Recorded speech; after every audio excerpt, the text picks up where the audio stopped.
Hey everybody, welcome back to Sales is King. Dan Sixsmith, and we're doing something new.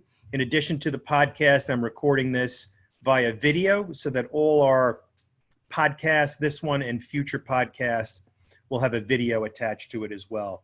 So welcome to the program, welcome new listeners, welcome returning listeners. It's been a little while, I apologize. I have been slammed, traveling, crazed. End of the year coming up. I know everyone is scrambling, trying to get deals in the door, trying to close out 2019. And what we're going to talk about today is a blueprint for 2020, right? What are we going to do next year to improve our results? If you had a great year this year, congratulations.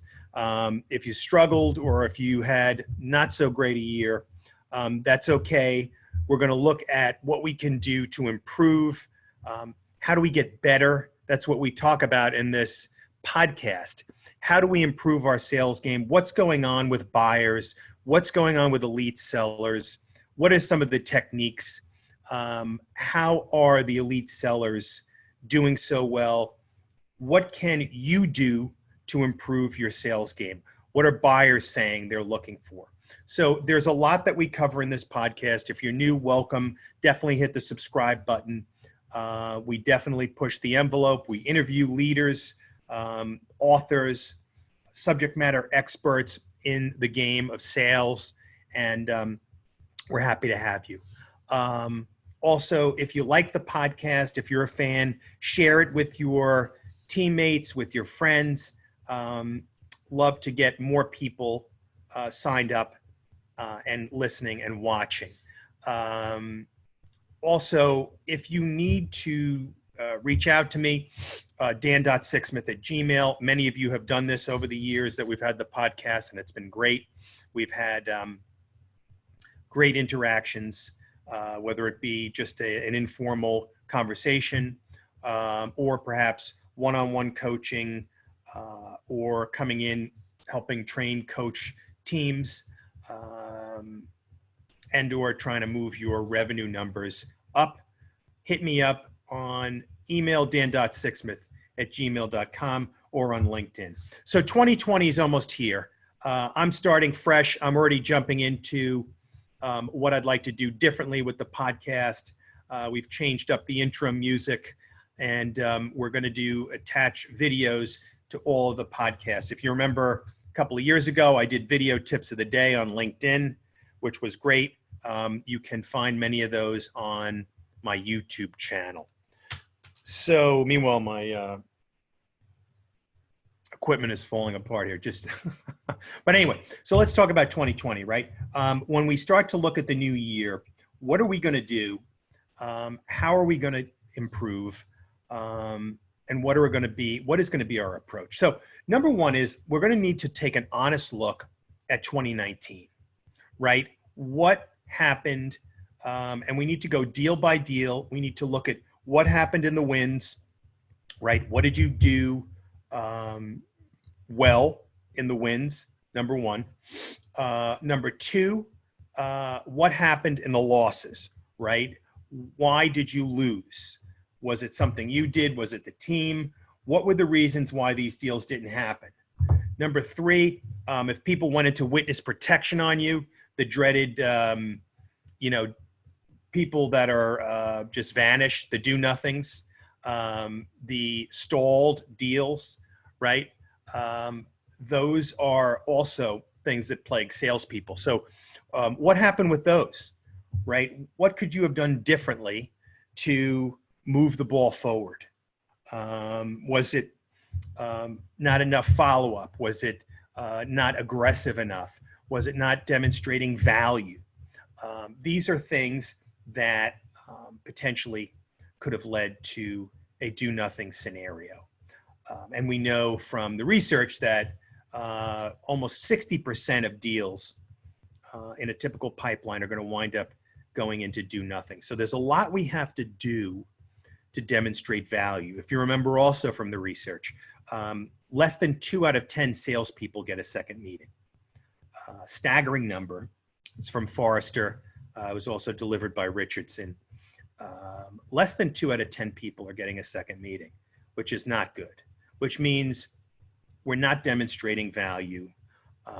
We're not getting the attention of the buyer. Remember, the buyers are doing a lot of research. The shift now in digital means buyers are doing research. Buyers have a lot of information. So when you engage as a salesperson, you have to have information that the buyer has not heard of before, right? You have to deliver some new, incredible information, things that are going to get them, want them to meet again, to see you as a differentiator, to see you as someone that's going to bring them value, that's going to bring them the key information they need to make a good decision. And hopefully that decision is to go ahead with you. So, you know, an honest look at 2019. We don't just start fresh and put 2019 behind us. We need to look at it in detail. If you need help with this, by all means, email me. I'll walk through this with you. We'll analyze the deals. I'll ask you tough questions. And we'll put together a plan to get you in better shape for 2020. So number one is take an honest look at 2019, a deep analysis, and then a great understanding of why you won, why you lost, and perhaps why some of your prospects vanished on you. And then we'll talk about what you can do to improve in 2020. Next, let's think about 2020. What is going to be our financial goal for 2020? That's where we need to start. How much money did you make in 2019? Were you pleased with that? Was that below what you were expecting? Was it in line? Was it above? That's where we start. And then we say, what do we want to earn in 2020? Do I want to 2x that, 3x that, 4x that? It's possible, but we need to set the goal. And then we need to back into how we're going to do that, right? If we're working with the same company and the same solution, and we know the average selling price, you're going to know how many more deals you need to close in order to do that. Is that possible? Will that help you meet your revenue goal? Do you need to consider going to a different organization with a different compensation plan, with a higher selling price? That's one way to do it. Number two is you can stay in the same organization and bring in other streams of revenue. Can you do outside consulting work or other things that can help you reach those revenue goals? But this all needs to be planned out now over the holidays so that when you come into January, you have a plan and you start executing on that plan. If you wait until the beginning of January and you start thinking about it and putting a plan together, Q1 is going to be over before you even have a chance to execute. And now you only have 3/4 of a year to try and reach your goals. And the key thing about that is to constantly measure, see where you're at, and then what needs to be done. How do you tweak things up to reach those revenue goals? So start with revenue goals as number one, and then think about what you need to do in order to reach those goals. If it's not realistic to sell the amount of deals in your current company, then you need to think about other alternatives. It's as simple as that. You're accountable to yourself and no one else. So you have to set these goals. You have to set your thermostat, your financial thermostat to where you want to be. And then you have to put together a realistic execution plan to get there. Again, if you need help, I'm here to help you. Okay, so number one, number two is financial goals, and then revenue goals, right? How much do you have to sell? Calculate the commission rate, and then figure out if what you're doing today is working, if it's just going to be a change in style or in level of effort, or is it going to be a bigger issue? Do we need to look for a new job? Do we need to sell something different? Do we need to potentially bring on an additional stream or two of revenue? And if you know this, many people are out there now with numerous streams of revenue. The wealthy people have multiple companies. And it's something you should consider, because the other thing is too, you need to give yourself leverage in situations. If you're working for one person, then that person has a lot of leverage over you. But if you have a number of business interests, then you have more leverage, and perhaps you can make smarter and wiser choices. So let's think about that as number two. Number three, and we've talked about this quite a bit on the show, is investment, right? How much money did you invest in yourself in 2019? Let's talk about that. Let me know. Drop me an email. How much money did you spend on you in terms of training, in terms of conferences, in terms of networking, in terms of coaching? Did you invest in yourself? How many books did you read, right? How many podcasts did you listen to? How did you improve yourself as a seller? What did you learn in 2019? Hit me up on Gmail on that. What did you learn? What new things did you learn about selling in 2019? And that's something I need to think about as well. So let's take a quick break and we'll come right back. Hi, everybody. Welcome back. And so we're talking about what did you learn new in sales in 2019? What books did you read? Which authors were good for you? Who did you follow? What have you learned that's new? How did you leverage it? And if the answers to these questions are not much, or I didn't invest anything in myself, then you need to take a step back, because in order to improve in anything, it requires investment. It requires work. It requires practice.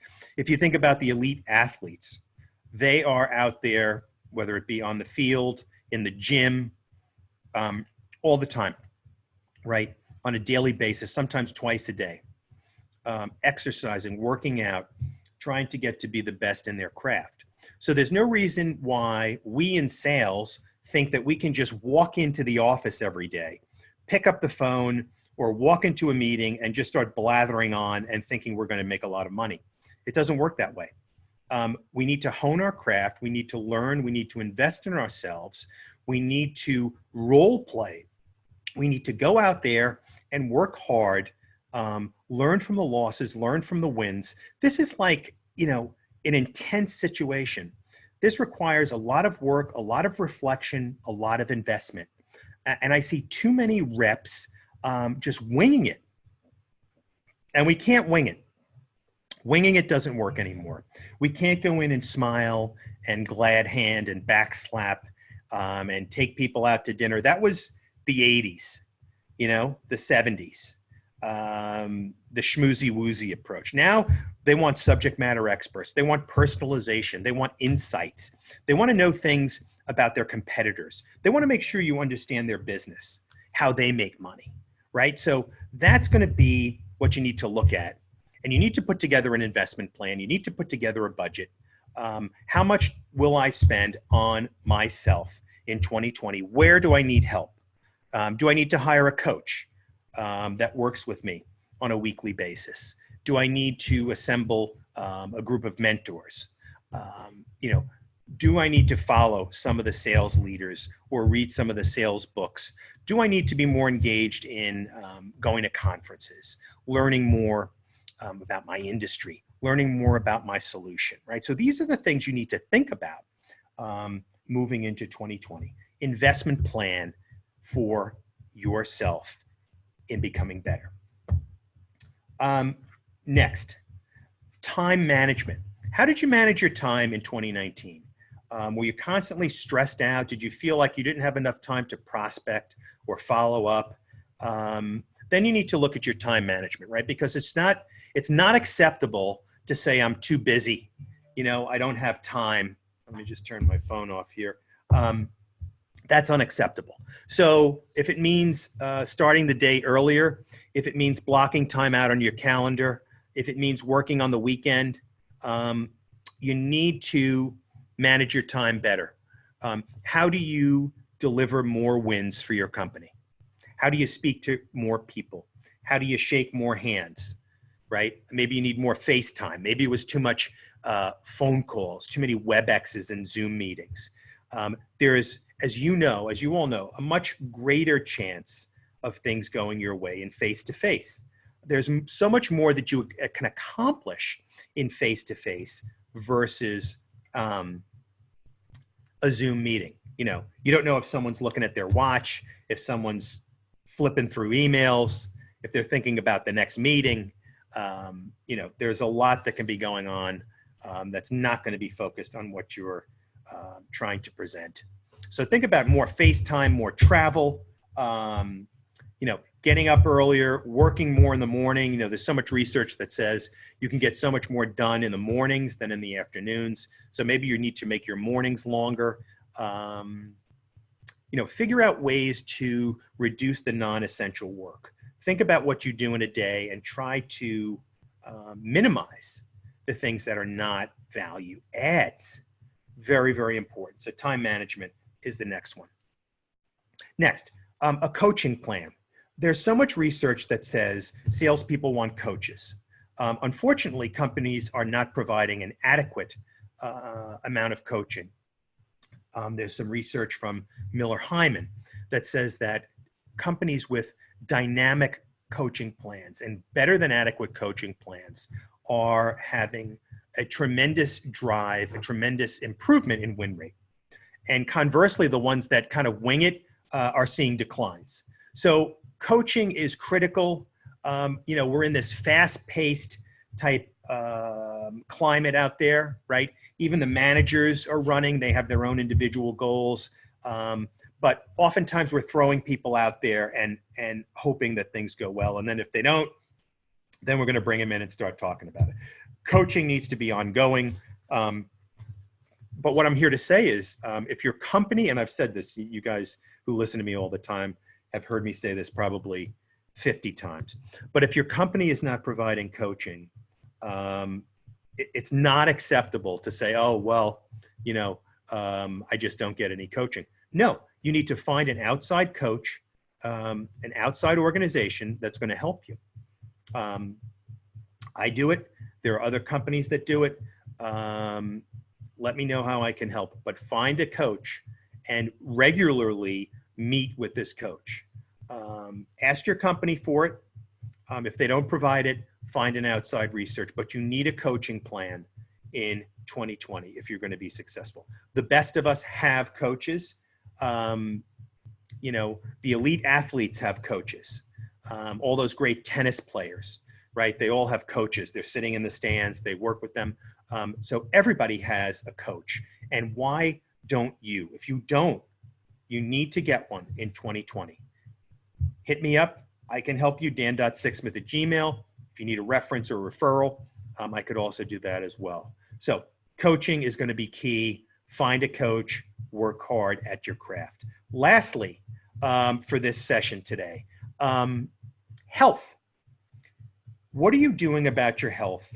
How will you improve your health in 2020? Because there is a direct correlation between physical activity and shaping your body and mental activity and performance in the sales arena.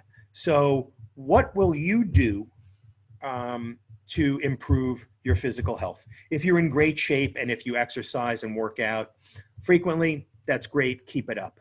I personally made a huge change, as many of you know from the podcast and from some of my articles, going back about 3 years, dramatically changed my physical fitness. And as a result, my business performance has improved by threefold.